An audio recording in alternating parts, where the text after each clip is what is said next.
Hi friends, it's Miss Sawyer here, and I'm here to read you a book called The Mitten. And we're going to read about a bunch of different animals. I want you to keep a close eye on the different characteristics that the animals have, and I'll show you the cover up close. But keep an eye on the physical characteristics of the animals, and we're going to talk about those a little bit more later on. The Mitten, adapted and illustrated by Jan Brett.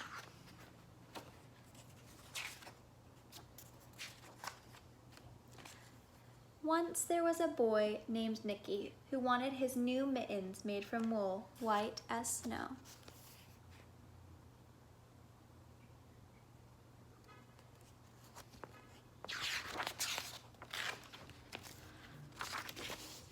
At first, his grandmother, Baba, didn't want to knit white mittens.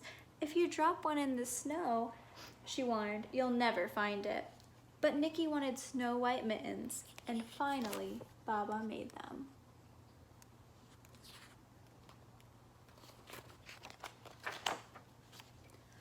After she finished, she said, "When you come home, first I will look to see if you are safe and sound, but then I will look to see if you have your snow white mittens." So off Nicky went, and it wasn't long until one of his new mittens dropped in the snow and was left behind.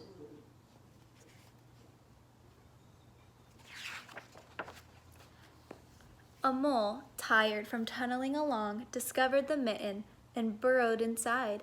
It was cozy and warm and just the right size, so he decided to stay. Look closely for the mole in the picture.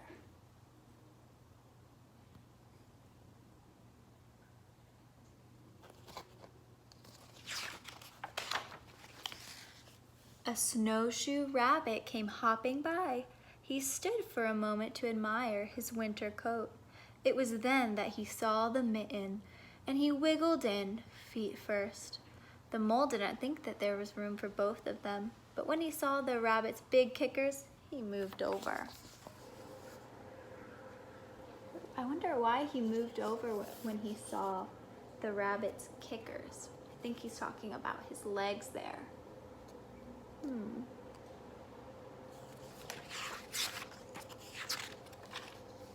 Next, a hedgehog came snuffling along, having spent the day looking under wet leaves for things to eat. He decided to move into the mitten and warm himself. The mole and the rabbit were bumped and jostled, but not being ones to argue with someone covered with prickles, they made room. Let's look at the characteristics on that hedgehog. He's covered in those prickles. And look at the fur on this rabbit.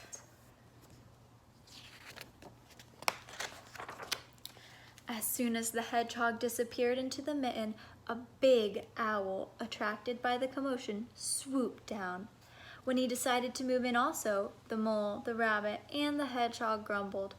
But when they saw the owl's glinty talons, they quickly let him in.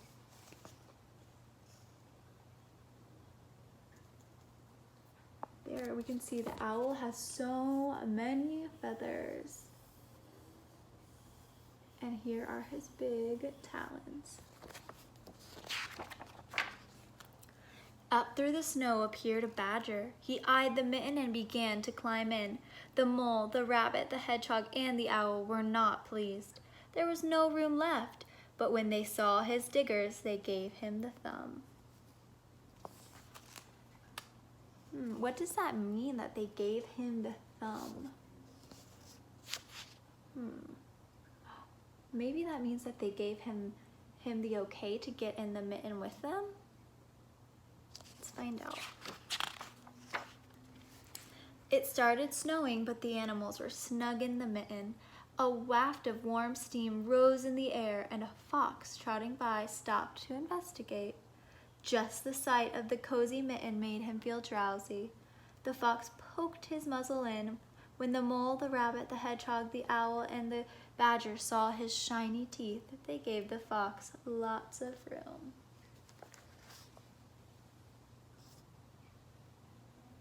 There's that fox trying to get in the mitten.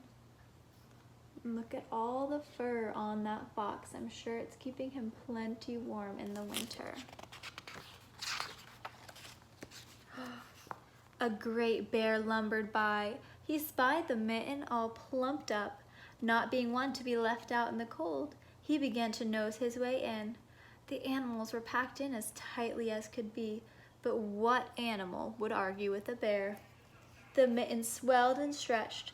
It was pulled and bulged to many times its size, but Baba's good knitting held fast.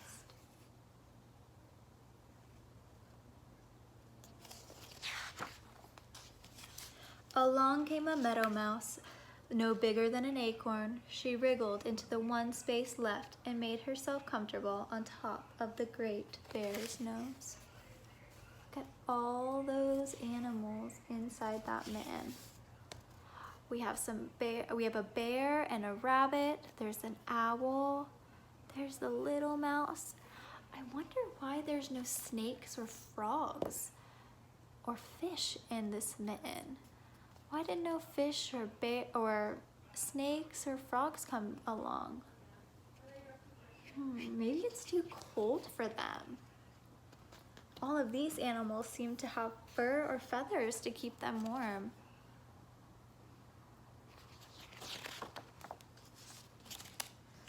The bear, tickled by the mouse's whiskers, gave an enormous sneeze. Achoo! The force of the sneeze shot the mitten up into the sky and scattered the animals in all directions. Oh my goodness. On his way home, Nicky saw a white shape in the distance. It was the lost mitten silhouetted against the big blue sky. There's that mitten.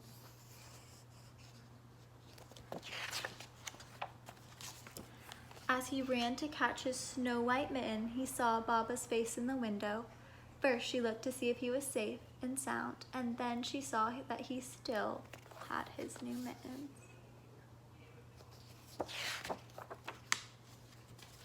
And here's Baba checking his mittens. Okay, friends.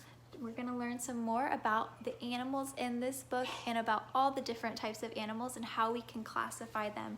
So keep in mind the different physical features we talked about, like the fur and the feathers, and why those fish and the frogs and the snakes weren't in this book, because it was probably too cold.